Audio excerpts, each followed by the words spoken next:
Good evening, and welcome to ASC's Guideline webinar series. Today's webinar is titled Performing a Comprehensive Transesophageal Echocardiography Exam, a Guideline in Review. Before we get started, I have just a few housekeeping items that I would like to go over with you. First, we do encourage you to download a copy of the guidelines associated with this presentation, which is found in the resource section of this player. Next, since this is a live webinar, you do have the opportunity to have your questions answered by the speaker. To ask the speaker a question, click on the question mark icon in the left-hand toolbar and type and submit your question. You may do this at any point during the presentation. However, questions will be answered at the end of the presentation. We'll do our best to ensure that all questions are answered. However, this may not be possible depending on the number of questions presented. We also have a Help tab to the right of the chat. If anyone has any technical issues, they can click on that tab to submit a ticket, as well as look over some other useful information, frequently asked questions, tech support number, etc. To claim your CME for this session, you must be logged in for the full event. At the end of the session, you will be automatically redirected to a new page. Once there, find the name of the session and click on the evaluation link. Complete the evaluation and a certificate will automatically be generated and saved to your CE transcript on your ASC University profile. Without any further delay, let me introduce today's speaker, Dr. Rebecca Hahn. Dr. Hahn has no disclosures to make in relationship to this activity. Dr. Hahn has been a member of the American Society of Echocardiography, ASE, since 1990. She has previously been a member of the ASC Finance Committee and the Board of Directors. She currently is the Continuing Medical Education Committee Chair and a member of the Education Committee as well as the Council of Intraoperative Echocardiography. Dr. Hahn is a Director of Interventional Echocardiography at the Valve Center of Columbia University College of Physicians and Surgeons. Dr. Hahn, I will now turn the presentation over to you. Thanks, Rana. On behalf of the entire writing committee and the American Society of Echocardiography, I'd like to welcome you to the webinar on the guidelines for performing a comprehensive transesophageal echocardiographic examination. As Rana has stated, you can get the guidelines in the reference folder that is associated with this player. I have no disclosures, as Rana has already said, and then the ASC staff also that's associated with this presentation has no conflict of interest or anything to disclose. There's a disclaimer that's actually in the guidelines, and I just want to remind everyone that this is a recommendation that's primarily based on the opinion of experts. The information provided during this activity is for continuing education purposes only and not meant to substitute for any independent medical judgment of the healthcare provider. Hopefully by the end of this presentation, the viewer should be better able to list the general indications, contraindications, and appropriate use for a comprehensive TEE examination, as well as describe the general assessment and preparation of a patient, recognize and acquire the new 28 views comprising a comprehensive TEE examination, and explain the use of these 28 views as well as additional views for specific structural imaging. With the significant advancements in technology, TEE has proven utility in a number of clinical arenas, including the operating room, the intensive care unit, the interventional laboratory, as well as the outpatient setting. And so TEE has become an essential imaging tool for a number of different physicians, including cardiac surgeons, anesthesiologists, cardiac interventionalists, and clinical cardiologists. This new TEE guideline that we present today reviews all the aspects of TEE training and image acquisition, much of which I will not be able to cover in this short 1-hour period. It also provides a current definition of what we consider a comprehensive TEE examination, naming a set of 28 TEE views intended to facilitate and provide consistency in training, reporting, archiving, and quality assurance in multiplane TEE examinations. In addition, we will review additional views for structure-specific imaging and summarize the acquisition protocol for three-dimensional transesophageal imaging. In general, we recommend the performance of a comprehensive or complete TEE examination whenever possible. The order and number of views, however, may differ for various indications. The comprehensive imaging views discussed previously, the 20 suggested views, are not intended to represent all the imaging planes that can be obtained And the current 28 views in it also do not intend to cover all imaging planes that can be used. So in the structural imaging section of the guidelines, we attempt to add additional views that you may consider, understanding, again, that one must always balance a complete echo with an expeditious completion of the examination. Organizations accrediting hospitals and facilities recognize certain performance standards, and each facility has to understand that it has its own policies, and those will not be covered in this webinar.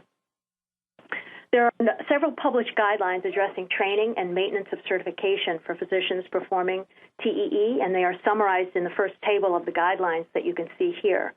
The references for this table are included in the guidelines as well. The minimum knowledge required for performance and interpretation of TEE and perioperative echocardiography in adults is addressed in the ACC Clinical Competence Statement on echocardiography and is listed for reference, again, in Tables 2 and 3 of the guidelines. Again, I refer you to the guidelines for the list of these references. Although several general indications are listed on this table, Table 4 of the guidelines, the complete list of explicit indications is not possible, given the diversity of the diseases and clinical scenarios in which echocardiography is utilized. In general, a TEE may be warranted whenever findings may alter management, and those findings cannot be or are unlikely to be acquired by routine transthoracic imaging.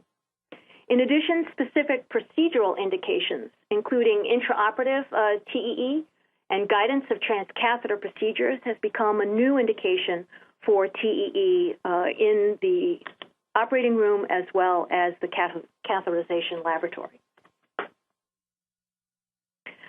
Given the many uses of TEE and the potential for over or unnecessary use, the appropriate use criteria approach is a worthwhile methodology when considering TEE indications and has been advocated by the Intersocietal Accreditation Commission for Echocardiography. The recently published appropriate use criteria for TEE is not all-inclusive and does not include intraoperative or intraprocedural indications. However, it did identify 15 common scenarios encountered in practice and where TEE is the test of choice. And these are, again, listed in the guidelines under a separate table. Relative and absolute contraindications for TEE are listed in Table 6 of the guidelines. Patients with relative contraindications to TEE, such as history of radiation, GI surgery, recent upper GI bleed, Barrett's esophagus, history of dysphagia, etc., should be evaluated on a case-by-case basis to determine if the benefits of the procedure performed with appropriate precautions, such as not advancing the probe past the mid-esophagus or limiting probe manipulations, may exceed the potential risks of the complication. In addition, a list of complications as reported in the literature is presented in Table 7 of the guidelines. The important parts are that the overall complication rate is approximately less than 3% for diagnostic TEE and less than 0.5% for intraoperative TEE.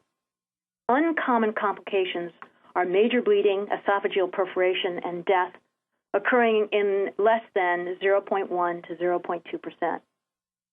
Common complications are hoarseness and lip injury, but other complications remain extraordinarily rare. There are three groups of patients to consider when discussing management of sedation for an individual requiring a TEE: an awake patient, either ambulatory or an inpatient, a ventilated patient in the intensive care unit, or the anesthetized patient in the operating room. Physicians performing a TEE in the echo laboratory must manage conscious or moderate sedation. Patients under conscious sedation should have purposeful response to verbal and tactile stimulation with spontaneous ventilation without need for airway support. Patients undergoing a procedure with sedation should abstain from food and beverage other than clear liquids for a minimum of 6 hours prior to the procedure and restrain from all intake for 3 hours prior to the procedure. Obviously, those patients with delayed gastric emptying or other aspiration risks may need longer periods of fasting. Patients can be instructed to take their medications on schedule with a small sip of water, and monitoring during conscious sedation requires, at a minimum, the assessment of heart rate, non-invasive blood pressure monitoring, the respiratory rate, and oxygen saturation. Conscious sedation is typically defined by the modified Aldrete score, which we will review in just a second. The physician must screen the patient for medical problems and contraindications which increase the risk of conscious sedation. The use of the ASA, or American Society of Anesthesiologists, physical status classification is listed in Table 8 of the guidelines and is recommended as part of the pre-procedural screening. An ASA status of 3 or higher are at higher risk for cardiac and pulmonary complications, and appropriate precautions should be made. Although imperfect, the anesthesiologists also use the modified Aldrete score and also the Malampati airway classification. The Malampati airway classification, as you can see in this picture, shows class 1 through 4, and those patients with grade 1 airway typically are easy to mask and ventilate and intubate, whereas those with grade 4 are difficult to ventilate and intubate. Consequently, evaluating the patient and grading them their Malampati score will help in assessing their risk. Sedation suggestions are included in the guidelines, but obviously there may be hospital guidelines that will dictate the medications and the dosing that are used. Awake patients usually will have their oropharynx anesthetized with topical administration of a local anesthetic. The risk of methemoglobinemia with excessive use of benzocaine is rare, but possibly life-threatening. And so one should be able to recognize methemoglobinemia and treat it with methylene blue. These are outlined in the guidelines in detail. The most commonly used sedative agents are benzodiazepines due to their anxiolytic properties, midazolam being usually the best choice because of its quick onset and short duration. And opioids are used to offset the discomfort of probe insertion and manipulation. Typically, fentanyl and meperidine are most commonly used, with fentanyl now being preferred. At the conclusion of a transesophageal echo on an ambulatory patient, vital signs should return to within 10% of their baseline score prior to discharge to home or return to the ward. Moving on to the actual procedure, there are a number of different ways that the probe can be manipulated. Obviously, one can advance the probe further into the esophagus and down into to obtain the transgastric views, or withdraw the probe. And what you will see in the acquisition protocol are indications of some of these movements in order to acquire the images. In addition, the probe can be turned within the esophagus. So turning to the right, which is a clockwise rotation, will tend to image those structures that are to the right, obviously, of the esophagus and to the right side of the heart. Turning to the left, or counterclockwise rotating, again, will rotate the entire probe to face the left side of the heart or the left chest and are appropriate for imaging left-sided chest structures. In addition, the probe can be flexed in 4 different directions using 2 control wheels located on the probe handle.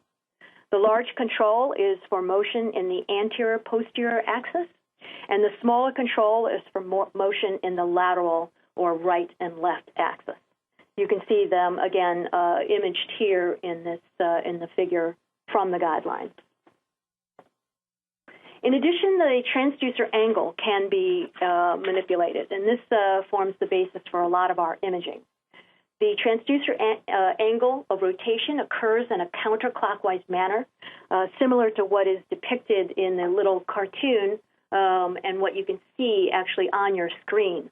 So going from 0 to 180 degrees, the angle of the rotation within the probe is a counterclockwise rotation. It's important to understand, however, that the transducer plane rotation is in relation to the structures in space as well. In this example of the mitral valve imaging from the mid-esophageal plane, The plane of imaging is rotating counterclockwise if you're looking at the face of the probe. So just as is depicted in this image here, going from 0 to 180 degrees is a counterclockwise rotation.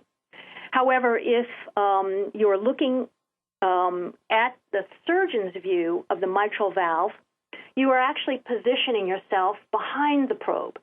And because you're positioning yourself behind the probe, that counterclockwise rotation now becomes what looks like a clockwise rotation when we obtain the views at 0 degrees for a 4-chamber, 45 to 75 degrees for the commissural view, 90 degrees for the 2-chamber view, and 125 to 135 degrees for the long-axis view. The 28 views of the comprehensive TEE examination include 8 additional views compared to the 1999 guideline. These views include the mid-esophageal 5-chamber view, a mid-esophageal modified bicaval tricuspid valve view, the upper esophageal right and left pulmonary vein views, the mid-esophageal left atrial appendage view, the transgastric apical short-axis view, the transgastric long-axis view, and 2 transgastric right heart views, the right ventricular basal view and the right ventricular inflow-outflow view. These additional views emphasize the imaging of all cardiac structures in the comprehensive TEE examination. They are presented in a suggested order, which may reduce the number of manipulations required to complete an examination. So we'll start with view 1, which is the mid-esophageal 5-chamber view. And as you initially insert the probe into the esophagus, one of the first views that you'll get in the 0-degree transducer angle will be this 5-chamber view. As you further insert the probe and advance it into the esophagus, you'll see the 4-chamber view. This will sometimes require retroflexion in order to get the aorta out of the view. And then as you start to rotate the transducer angle toward 50 to 70 degrees, in again the mid-esophageal view, you should reach the mid-esophageal mitral commissural view. The commissural view ends up being an extraordinarily useful one, which I will show you later when we're talking about 3-dimensional echocardiography. The next view, when further rotating the transducer angle between 80 and 100 degrees, is the mid-esophageal 2-chamber view. In this view, obviously, the anterior wall is to the right of the screen, the inferior wall is to the left, and as you further rotate, and we'll talk about other structures and other ways of identifying what is anterior and what is posterior as we in further slides. As you continue to rotate further from 100 to 120 to 140 degrees, you reach the mid-esophageal long-axis view, where you have the aortic valve as well as the mitral valve in view. This is then the anterior septum on the right side of the screen and the infraposterior wall on the left-hand side of the screen. Now, when you withdraw the probe and typically anti-flex, you should get to the mid-esophageal long-axis view that emphasizes the aortic valve and the aortic root. In this view, this is obviously one of our major views that we use when doing our transcatheter valve therapies intra-procedurally, but this is an extraordinarily useful view to look not only at aortic valve cusp motion, but when applying color Doppler to look for aortic regurgitation, as well as other pathologies of the aorta. When just withdrawing the probe, you'll start to see the long axis of the ascending aorta. Now, because the aorta in the body curves from the right side to the left as you reach the aortic arch, the transducer angulation typically has to be brought back toward the 90-degree plane in order to get a nice long axis view of the ascending aorta. If one then rotates back from this view, and typically I'll stop when withdrawing the probe when the right pulmonary artery is in the center of the sector. When you then rotate backwards from exactly this level of the esophagus, you should get to the mid-esophageal ascending aorta in short axis which gives you a bifurcation view of the pulmonary artery. From this view, you can sometimes see the pulmonic valve. You can sometimes Doppler the pulmonic valve and get flow characteristics at the level of the valve. Not infrequently, the left pulmonary artery will be shadowed out by the bronchus that crosses at approximately this level. If you clockwise rotate, which means rotating to the right, so you're moving the probe and just clockwise rotating to the right side of the heart at the same level as the ascending aortic short axis view, you should see the right pulmonary vein. This is a view of the right superior and the right inferior pulmonary veins, as well as the superior vena cava. Now, from this view, you can also Doppler, looking for reversal of systolic flow in the setting of mitral regurgitation. You may end up having high flows if there's obstruction following an ablation or something, or some other manipulation of the vessels. Once you have seen the pulmonary veins, we'll typically advance the probe into the esophagus and return it to the midline by counterclockwise rotating. And from here, rotate the transducer angle to 25 to 45 degrees in order to get this view of the short axis of the aortic valve. From this view, you can see in this particular example the left coronary cusp. The right coronary cusp is now in the bottom of the screen, far field, and the non-coronary cusp always faces the interatrial septum. So you can see here again all three cusps and evaluate the mobility of the leaflets as well as with color Doppler any regurgitation. From there, if you further rotate up rotate the transducer angle to about 70 degrees, you will typically bring in the pulmonic valve a little bit clearer, the pulmonic and the tricuspid valve.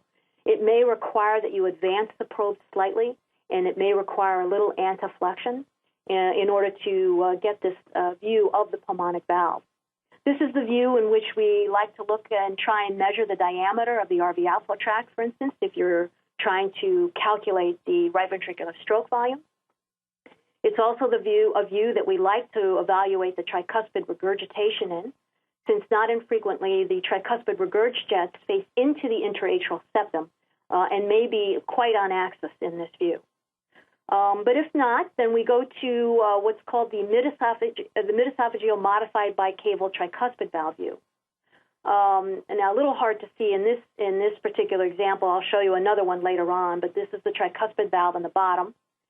And because, again, the regurgitation for many tricuspid valves tends to face in toward the interatrial septum because the septal leaflet is very short, you are actually quite en face to the jet from this mid-esophageal modified bicaval tricuspid valve view. And again, one of our favorite views for getting an on-axis view of the tricuspid regurg and getting a continuous wave Doppler across it for an estimation of PA pressures. If you further rotate the transducer angle to 90 to 100 degrees in the mid-esophageal view, sometimes slightly clockwise rotating toward the right heart, you'll get a bicaval view. This is obviously an extraordinarily important view for interventionalists, but also for anyone evaluating the interatrial septum for atrial septal defects or patent foramen ovale. So in patients who come for evaluation of stroke, this is one of our main views for looking at the fossa ovalis. This is the limbus of the fossa ovale. The limbus is the tissue on the right atrial side of the interatrial septum, and the patent foramen ovale will typically be in this region with a flap-like opening.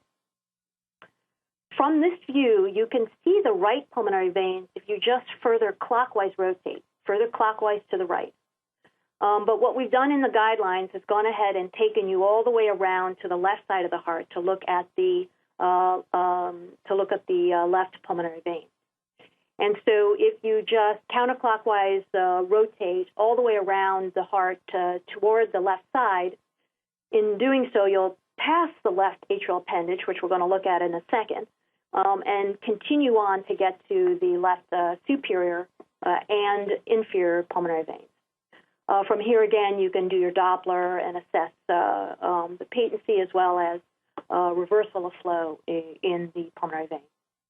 A slight clockwise rotation will yield the left atrial appendage. Now, this view has become extraordinarily important in the setting now of looking for clots for patients with stroke, but also because we are starting to close some of these appendages with either intracardiac or extracardiac devices. So evaluating the left atrial appendage with Doppler, color Doppler, as well as pulse wave Doppler is also an important aspect. I'm going to show you some images of that in a minute. Finally, we'll advance the probe to get into the transgastric views. And the initial view of the left ventricle typically requires some anteflexion. Remember, again, in the transgastric view that your probe is going to be in the fundus of the stomach. So there's a little bit of room to play in there, but also it means that your probe may be quite far away from the diaphragm and therefore from the heart. And so anteflexion tends to regain contact with the wall of the stomach, which should be obviously in direct contact with the diaphragm and the left ventricle.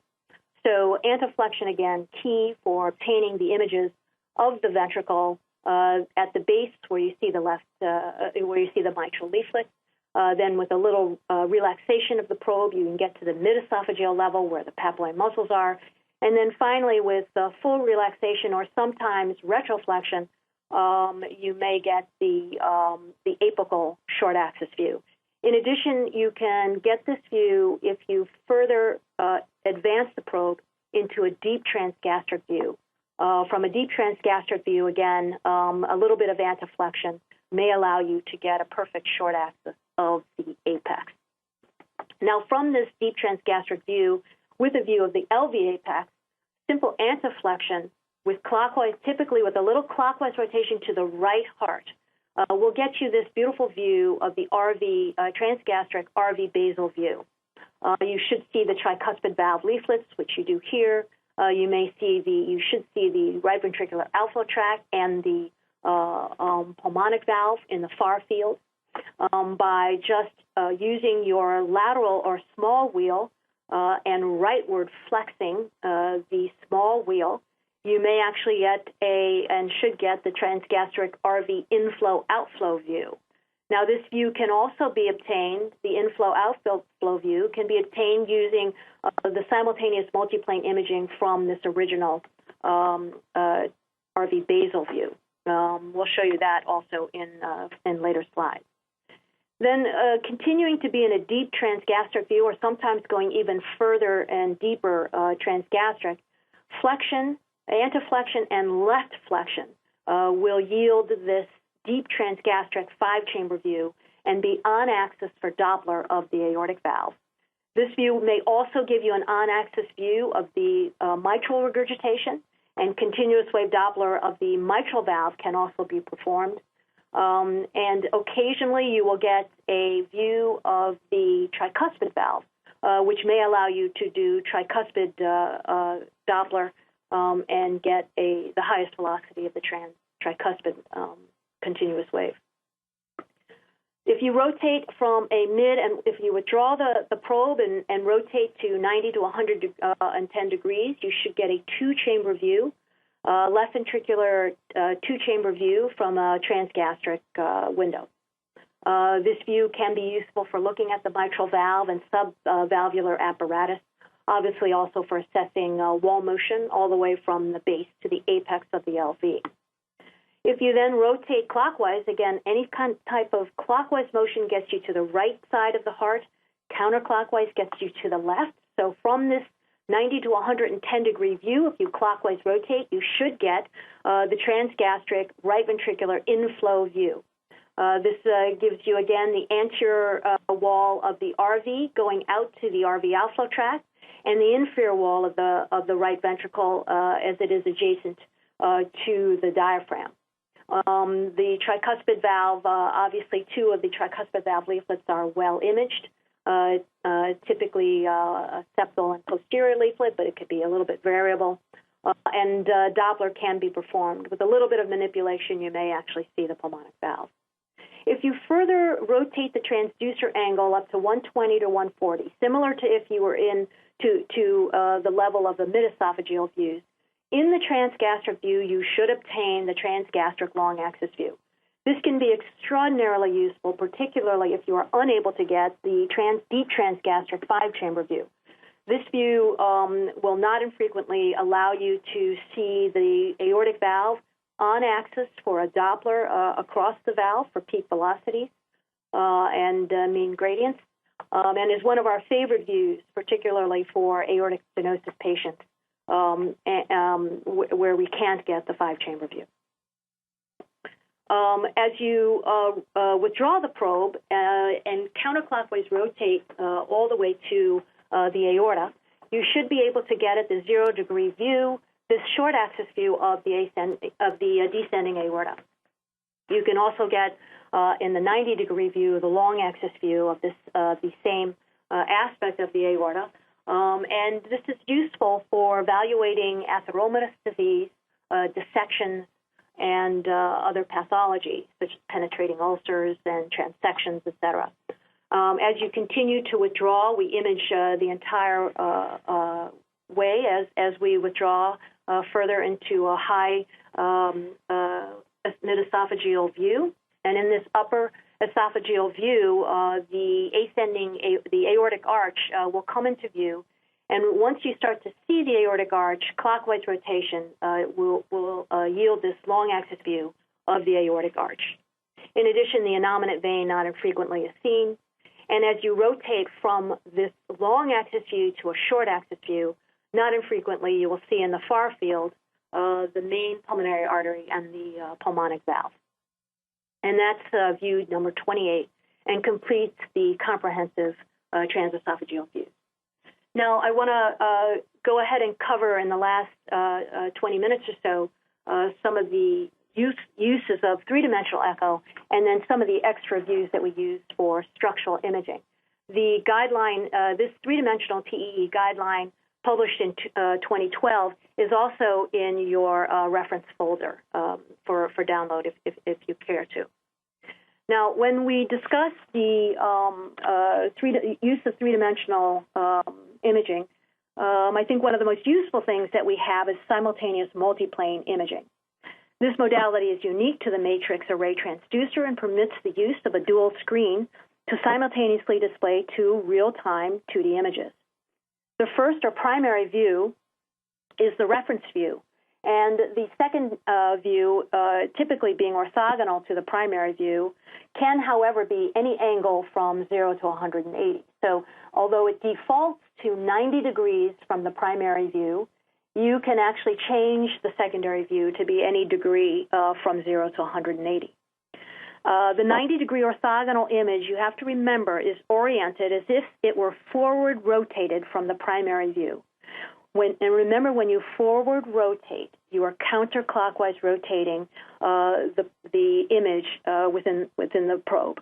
So once the primary imaging plane reaches 90 degrees, so in this view in E here, and again, this is all in the guidelines, then the secondary view, the orthogonal multiplane view, may appear reversed compared to the standard single imaging plane. So just don't forget that once you hit 90, your orthogonal view is going to look reversed from what you're used to imaging as a single plane. And once you understand that, I think it's pretty easy to use the multiplane imaging for morphology. The beauty of the multiplane and the significant advantage of the multiplane imaging is that you can direct, again, the secondary plane to any image along the primary imaging plane. So in this view, we're looking at the valve, but in this second view, we're looking at the left main. We could actually move the secondary plane over and look at the mitral valve if we wanted to. And so the tremendous utility is being able to image an orthogonal view of any plane in the primary view. But the limitation, obviously, is that there's a lower frame rate. So anytime you ask the machine to do any kind of three-dimensional imaging, there's going to be some sacrifice, tend to be a sacrifice in the frame rate. And so this is the same patient who is imaged with a single-plane short-axis view at the left main and obviously also the right coronary. And you can see that the frame rate is 50 versus a multiplane imaging frame rate of 29. So as long as you understand the trade-off using three-dimensional imaging, either multiplane or full-volume 3D, then I think you'll be able to use these tools most appropriately. So again, in the simultaneous multiplane imaging of, let's say, the mitral valve, we will get ourselves reversed once we hit 90. So here we are looking at a two-chamber view, and this is the reverse of the four-chamber view. So here's your four-chamber and the normal two-chamber, and here's your two-chamber at 90 degrees with the reversed four-chamber. The same thing will occur when you're at your commissural view. You'll see this beautiful three-chamber view, because that's how we normally will look at it, forward rotated. But when we are in the three-chamber view, we are now in a reverse commissural view. The clues to the orientation of the mitral valve are to look for the coronary sinus, which is always going to be in the posterior annulus. If you see a left atrial appendage, that's a lateral structure. If you see any aortic root at all, then you know that's the anterior part of the heart. And so using your knowledge of the anatomy will help you when you get turned around a little bit. Otherwise, just turn off the multiplane and try and figure it out using single plane. But multiplane, again, very, very useful. So again, here are the reverse views of each other, a long axis view with a short axis of the aortic valve in the orthogonal plane, and a short axis primary view with the long axis aortic valve in the secondary plane. And so you can see here, because we're used to looking at the aortic valve in this view, that you see the left main coronary artery arising from the cusp that's on the right posterior side of the aorta. But in the orthogonal view here, it's reversed, and so this is the left main on this side. So the clues to the orientation are that the right coronary cusp is adjacent to the right ventricular outflow tract. The non-coronary cusp is always adjacent to the interatrial septum. So if you see interatrial septum, you know that this is not the left coronary, but the non-coronary cusp. And obviously, the left main coronary artery arises from the left coronary cusp. And you should never get confused if you remember those anatomic keys. We also like to look at multiplane imaging of any structure in order to help us understand the morphology of those structures. These are just examples of a biplane image, multiplane imaging of the bicable view. And importantly, you can see the tricuspid valve here and the aortic valve here. So when you assist, for instance, in a transeptal puncture, you know that you can avoid the aortic valve using your simultaneous biplane. You can also look, obviously, at the pulmonic valve and the pulmonary artery. You've seen these views before, remembering, again, that when you're using the biplane imaging, you're going to get the reverse of the bifurcation view of the PA.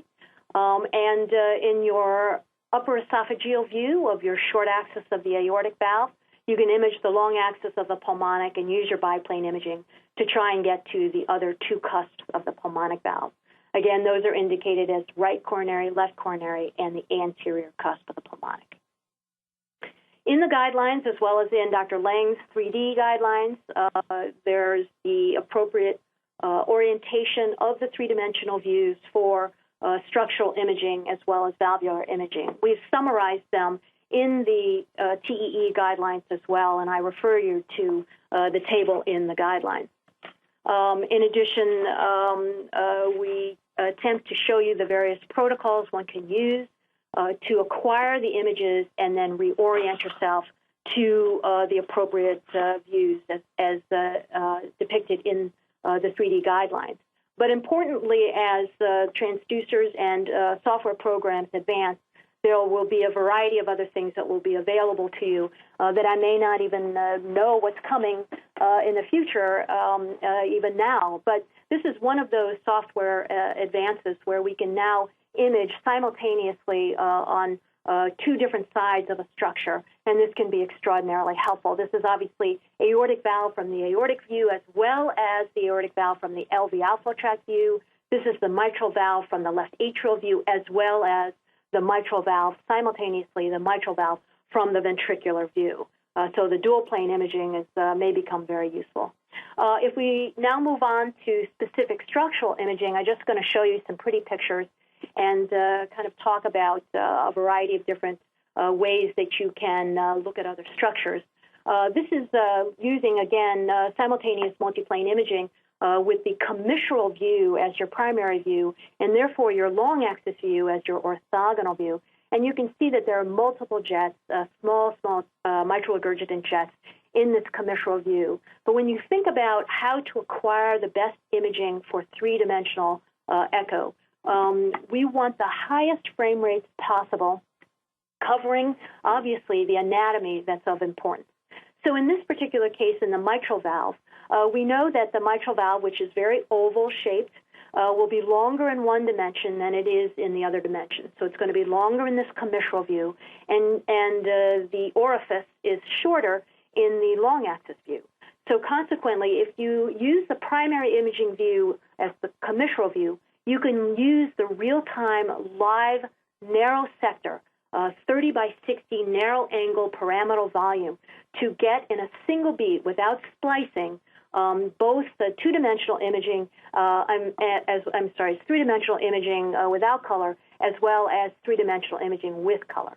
So this is a single beat, non-spliced view. You can see that the wide angle is going to be in your primary view, so this is the lateral plane, and then the elevational plane is your orthogonal view, which is going deep into the back of the screen. And in one beat, you can get this beautiful three-dimensional look at the regurgitant volume. So thinking about the structures that you need to image, thinking about how to optimize your imaging windows is always important when you're dealing with three-dimensional imaging. The aortic valve, there's been a lot of talk about the aortic valve and using three-dimensional imaging for annular dimensions. This is just me using the regular three-dimensional 3DQ that's on this particular echo machine in order to use the orthogonal long axis views to get down to the annular level, and you can see how easy it would be to planimeter the annulus using that package. In addition, we've used the package to acquire the left coronary and measure the height of the left coronary to the annulus, as well as the length of the left coronary cusp. So three-dimensional imaging, again, extraordinarily useful. For the pulmonic valve, some of the extra imaging that we like to use is when we are in that long axis upper esophageal view of the ascending aorta. If you just counterclockwise rotate, you get yourself into this beautiful, and this is us just counterclockwise rotating from the long axis view to yield this beautiful long axis of the pulmonic valve, which again you can image in a biplane view as well. The pulmonic valve, one of our favorite views is going to be your deep transgastric view. Again, from the inflow-outflow view, one can get both the inflow-outflow pulmonic as well as the basal RV pulmonic. You can color, you can Doppler, you're very on axis for any Doppler measurements.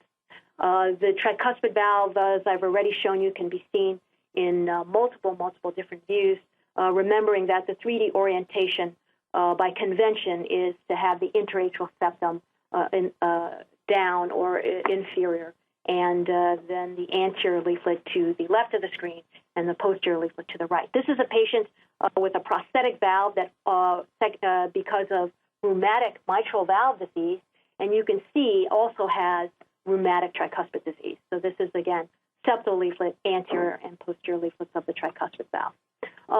Pulmonic veins we've gone over, so I'm going to just skip this slide, but obviously multiple different ways to look at the pulmonic valve. The left atrium obviously has become a structure of great interest recently. We like to Doppler the left atrial appendage at the os or orifice in order to determine the risk for thrombus formation. It's really the forward flow out the appendage that we're interested in. So the flow above the baseline from these views, and with anything less than 50 having increased risk for thrombus formation, but obviously 20 being a high risk, very high risk for thrombus formation. When one looks at left ventricular size and function, obviously all the mid-esophageal views of the mitral valve will also give you views of the left ventricle. We like to use the biplane imaging in order to be sure that we are on axis for the, in this case, 4-chamber and 2-chamber view. And from this view, we can sometimes, if we adequately image the apex of the ventricle, we can use a biplane Simpsons in order to get the volumes and ejection fraction. But frequently, the mid-esophageal views will foreshorten the apex, and so one has to be quite cognizant of that. In general, the absolute volumes that one gets using TEE will tend to underestimate the true volumes of the left ventricle. But of course, when you're calculating an ejection fraction, you normalize for that type of error, and the ejection fractions tend to be relatively robust. In the transgastric views, we will not infrequently use the biplane or simultaneous multiplane imaging in order to see how on axis we are in order to do our measurements. These diverge a little bit from the original guidelines and from the chamber quantification guidelines in that we recommend not attempting to measure, in this case, this is the septum and posterior wall, but these walls are now in the lateral plane, and the lateral gain resolution is so limited that I think there's a significant error when attempting to measure that dimension. So rather than using that dimension, we would qualitatively use the dimension shown, which would allow us to use structures that are more perpendicular to the insonation beam and allow us to have more consistency in our measurements from TEE.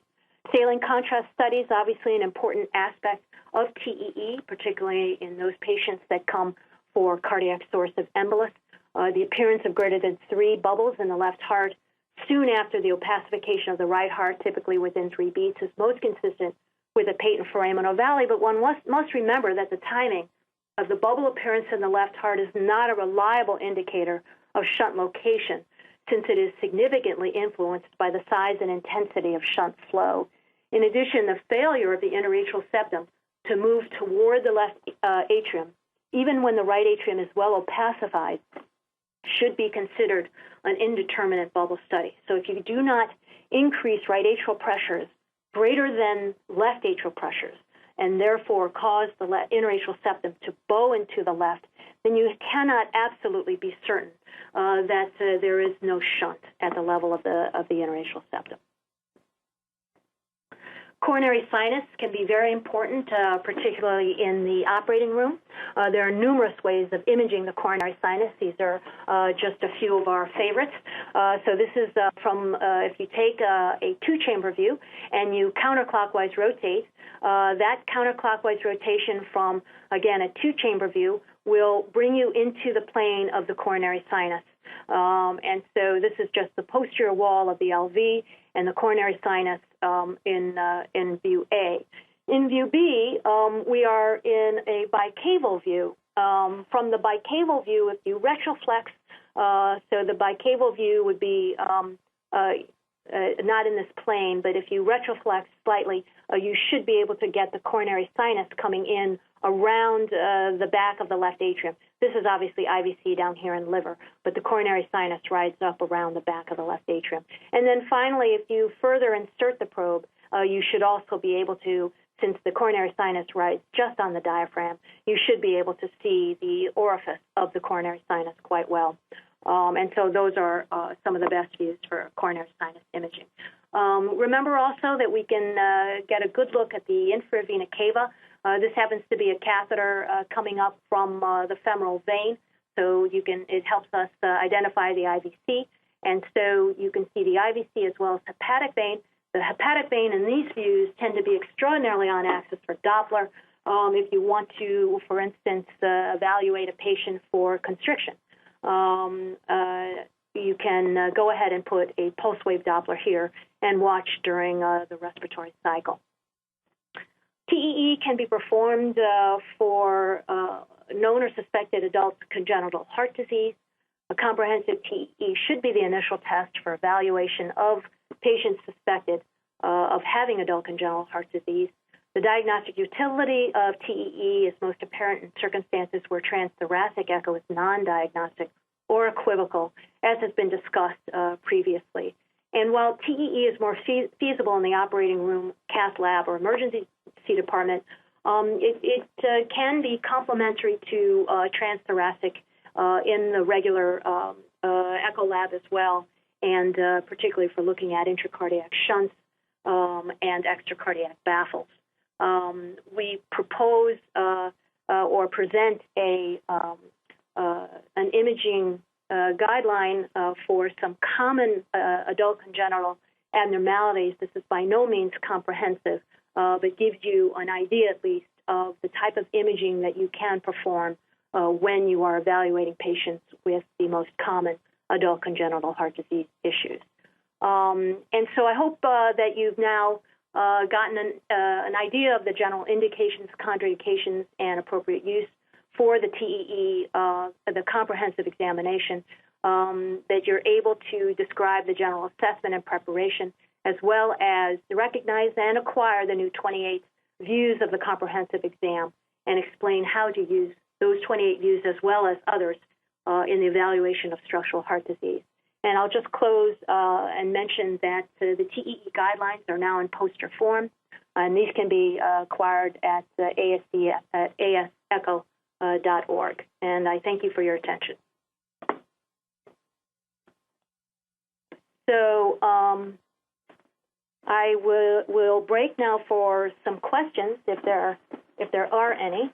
And let me just go to the pending questions here. Right now I only see question 8 and 9.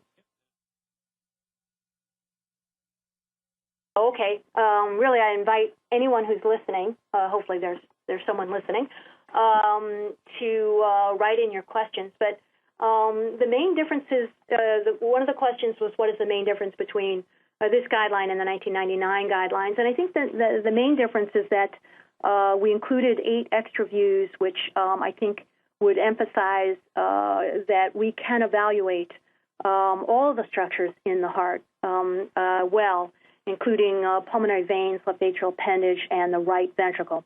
Those are all structures that I think were underplayed in the original perioperative guideline and are now more emphasized in this guideline. In addition, this guideline attempts to show the nuances in acquiring images for specific structural information. You cannot rely just on the 28 views, but really use multiple views, even ill-defined views for specific patients when you're going after some structural abnormality. And so the structural imaging section was an attempt again to do that. Another question is, could you discuss the use of commercial contrast during TEE? That is addressed a little bit in the guidelines. In the left ventricular section, there's an entire discussion of intravenous contrast. But we've used intravenous contrast in TEE for a number of different things. I mean, you can be quite creative. Remember, it's going to get across to the left ventricle. So sometimes we've used it to better define a structure in the aorta or a thrombus that could be anywhere. We've used contrast intraprocedurally to diagnose a rupture. So we see small pericardial effusion. We're not sure actually if there's any extravasation. We go ahead from an aortic rupture, let's say, or just a micropuncture. We inject the intravenous contrast, and we see it extravasate into the pericardial effusion. So, I mean, similar to the use of contrast for endocardial definition, for border delineation and border opacification, you can use it for that, but you can also use it for a variety of different things to make the diagnosis of different abnormalities. Let me keep going. What would be the best view to view 3D images of the pulmonary veins. You know, I actually had a 3D pulmonary vein image in there, but I thought it was too esoteric, but I guess not. But the 3D pulmonary veins will usually go to whichever view, either at 0 or 90 degrees, gives us the cleanest view of the borders, remembering that you have near-field gain problems. So you either have ring-down artifacts sometimes, or just it's very, very near field, and so sometimes you'll have difficulty with the pulmonary veins.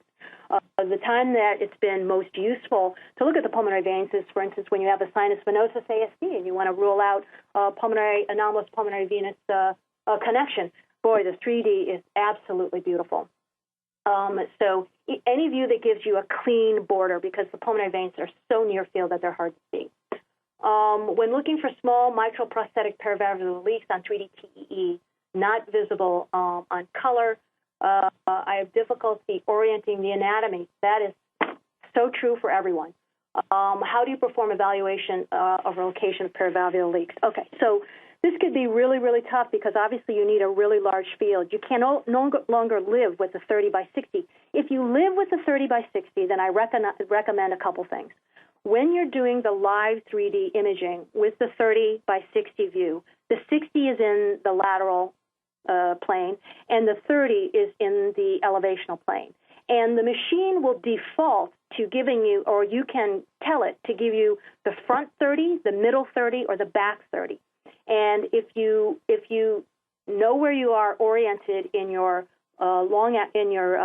primary view, then you can just acquire 3 separate views and try and mentally reconstruct. But the thing that I think is the most useful is to go ahead and use the full volume color. Full volume color is a very, very wide sector and gives you, unfortunately, pitiful frame rates or volume rates. So typically a full volume color will give you a frame rate of 4. Now, you can't tell systole from diastole with 4. And so once you go to full volume 3D color, you're going to have to splice it. And so those patients that are able to hold their breath, you can splice an image together. Those patients who are in atrial fibrillation, you're kind of out of luck.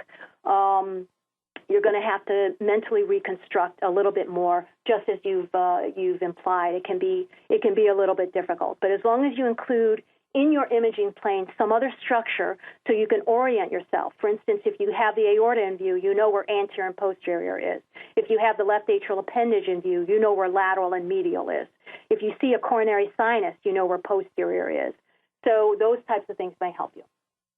How easy or difficult is it to count the number of bubbles crossing in 3D? Oh, yeah, so I use the biplane because it's really the maximum number of bubbles in any imaging plane. And so biplane allows you to actually see 2 different planes. And how difficult is it? If they're all bunched together, they're going to be hard to count. Now, do you need to count? That's a toughie, because I think that there are some people who will grade the severity of the shunt by the number of bubbles, using as partition coefficients, as partition numbers 10 and 30. So less than 10 is small, 10 to 30 is moderate, greater than 30 is severe. But others don't believe in that because I think a lot of how much crosses is really how deep your Valsalva release was and how high the right atrial pressures are in relation to the left atrial pressures. And so I think there are others that don't believe counting is going to help you that much. You're going to rely more on the clinical scenario to help you decide whether or not you should close that hole. Are there any specific guidelines to obtain views as a part for evaluation of the TAVR workup? There are no specific guidelines out now, but in the same issue as the TEE guidelines is an article that I published. We can go to the, if you wouldn't mind going to the, I can go to the backup slides myself. This is one of the other papers. It shows you our method for at least acquiring the annulus. Now, you can use that or not, but there are numerous recommendations. There are no strict guidelines for TAVI, but there are at least 3 recommendations. One of them is the first author is Blumfeld, and Jose Zamorano, Pepe Zamorano, author was the first author on another multimodality imaging guideline for TAVI. All of those you can look up. There's been nothing recent. Those are all from at least 2012, 2011. Another question, how do you use contrast to evaluate left atrial appendage when there's a question of thrombus?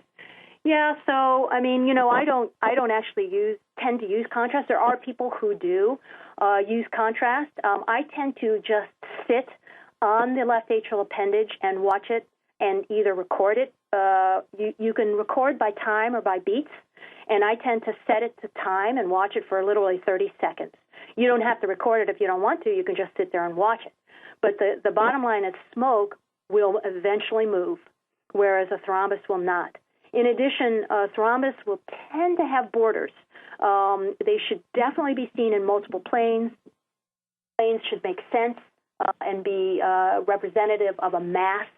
And so I don't tend to use contrast, but others have. Now, are there specific settings?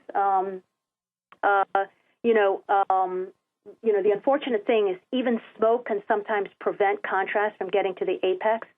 So I'm loath to give you any recommendations because, I mean, we know from even CT studies that you can frequently not fill the apex of a left atrial appendage just from smoke. So I wish I knew, but I don't have any recommendations for you there. What are your thoughts on doctors who are opting to anticoagulate patients and cardiovert 6 weeks later as opposed to TEE and cardiovert immediately for AFib patients? Well, this would be my opinion, obviously, which I'm loath to render since, again, it's just a single person's opinion. I think either has shown to be relatively safe. I think some of it depends on how long you want to leave that patient in AFib and what the risk of anticoagulating for a long period of time. So remember, you're not only going to anticoagulate for the 6 weeks prior to the cardioversion, but for a good 6 weeks after the cardioversion. So if those patients are at high risk for anticoagulation, well, I would frankly, opt to do the TEE and shorten the anticoagulation duration. But I think that I can't, say that one is necessarily better than the other. I think both have been shown to be relatively safe. The only other consideration is that the longer a patient is in atrial fibrillation, the harder it tends to be to get them out, and the longer the period of mechanical standstill, even after you recover electrical activity. Boy, I think we're going to run over, but do you run through imaging of pulmonary veins? So pulmonary veins, I think we covered a lot of they were in that slide. I'm going to back up the imaging to the pulmonary veins, which I glossed over a tiny bit. So I think they came just before this. But I like imaging them at both 0 and 90 degrees, but my favorite is the 90-degree view. So both of these, this is the right and the left. This left one happens to be with a biplane, but both of them are obtained between 90 and 100 degrees. And the right veins are just, if you go from a bicable and clockwise rotate, that right vein just shows up. I mean, it's just phenomenal. And on the left side, if you're near the appendage, if you've got a good view of the appendage, just counterclockwise from there, and you'll get the pulmonary vein. So those are the easiest ways to get the pulmonary vein. Do you try to look at the ostium of the neck vessels in all your studies? I try. Obviously, some of it depends on how well the patient tolerates it. The neck vessels tend to be the last thing we look at because we're pulling out of the aorta. So we've now gone in, and in our protocol, it would be the last thing we image. So consequently, the patient is now less sedated, and the topical anesthesia is wearing off. And a lot of times, they just don't give you enough time to image. But in addition, once you have the probe near the hypopharynx, they start to gag a lot. And so sometimes it's just not possible. Do I try? Yes, I do. And as I'm pulling out, not infrequently, I'll decide to pick one carotid or the other, and I'll pull out on the carotid. So as you're pulling out the neck, I mean, obviously you're going to have to decide left or right because you're only going to be able to image one.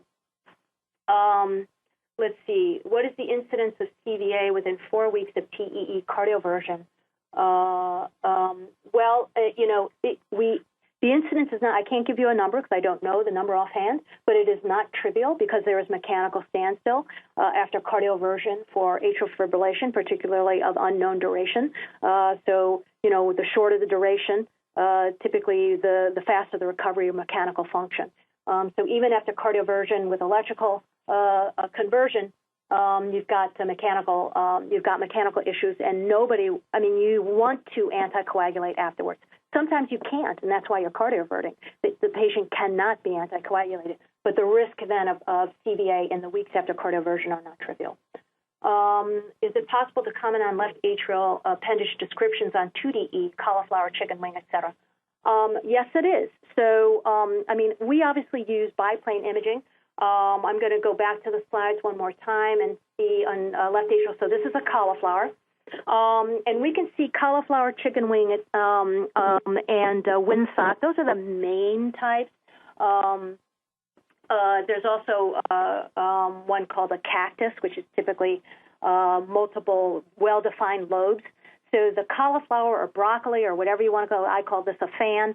These are all the same structure, tend to have this very wide, very trabeculated, wide section of the left atrial appendage, and you definitely can tell anatomy based on 2D echo. I wish I had examples for you. I may not have them elsewhere. I just don't have them on this presentation. But the highest risk for clot, it turns out, as far as morphology is concerned, is this one. So the cauliflower / broccoli / fan, whatever you want to call it, this is the highest risk for clot formation in the patients with atrial fibrillation. Okay, and two studies looking at that actually confirmed each other. From the mid-esophageal, okay, I guess people are leaving so, I mean, there are a ton of other questions. I'm really, really sorry I'm not going to get to all of them, but I guess we should probably wrap up. I think Rana needs to speak to everyone. Yes, everyone. Thank you very much, Dr. Hahn, for presenting today, and also thank you to all the participants. I wanted you guys to all keep in mind that we encourage you to download a copy of the guidelines and the PDF slides. I know some of you had some trouble, so you can definitely use these to view within the next few days, as well as any trouble you've had with the player. We will be having a recording available, and it will be on your ASC University profile under live events. And you'll be able to view the profile and view the webinar there. And also I wanted to let you know that we have another live webinar coming up that will be a review of the pericardial guideline by Dr. Alan Klein. This will be held on Monday, November 4th at 5:30.